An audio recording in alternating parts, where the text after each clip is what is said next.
High everyone, welcome back to my YouTube channel. तर आज आपण गोड आंबट लिंबाचे लोणचं बनवणार आहे. तर कोणाकोणाचं फेवरेट आहे लिंबाचं लोणचं ते मला नक्की सांगा. माझं तर खूप फेवरेट आहे गोड आंबट लिंबाचं लोणचं. तर माझ्याकडे इथे 8-9 लिंबू होते. ते मी स्वच्छ धुवून घेतले आणि एकदम छान असे पुसून घेतले आहे. त्यानंतर मी एका लिंबाचे 8 भाग करून घेत आहे आणि लिंबामध्ये जे सीड्स आहे ते मी बाजूला काढून घेत आहे. तुम्ही बघू शकता एका लिंबाचे 8 भाग करत आहे.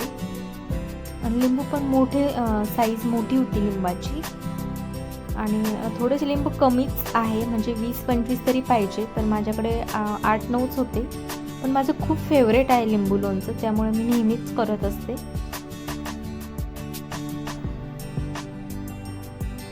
त्यानंतर लिंबू वगैरे कट करून घेतलं. एका कुकरमध्ये पाणी घेतलं, तुम्ही बघू शकता बेसला पाणी टाकायचं आहे. त्यानंतर एका पातेल्यात मी ते लिंबू टाकले आणि झाकण ठेवायचं आहे. कुकरला झाकण लावायचं आहे, पातेल्यावरती पण झाकण ठेवायचं आहे आणि 2 ते 3 शिट्ट्यामध्ये लिंबू अशा प्रकारे मी शिजून घेतले.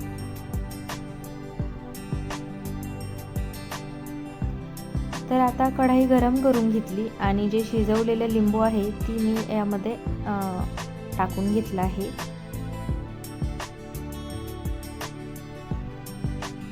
तर आता आपल्याला यामध्ये गूळ, लाल तिखट हे सगळं टाकून याला परतून घ्यायचं आहे. तर मी इथे गूळ किसून घेतला आहे, तुम्ही बघू शकतात. तर तुम्ही गुळाचे प्रमाण, लाल तिखटचे प्रमाण कमी जास्त करू शकता. तुम्हाला जेवढं गोड तिखट कसं हवं आहे ते तुम्ही यामध्ये ॲड करू शकतात. आणि तुम्ही नक्की एकदा अशा प्रकारे लिंबू लोणचं करून बघा, खूप छान लागते.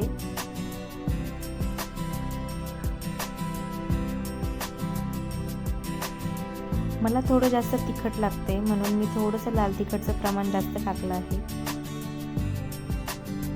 छान असं परतून घ्यायचं आहे आणि याला असं पाणी सुटतं. नंतर ते एकदम छान असं लोणचं तयार होतं. तुम्ही बघू शकता पुढे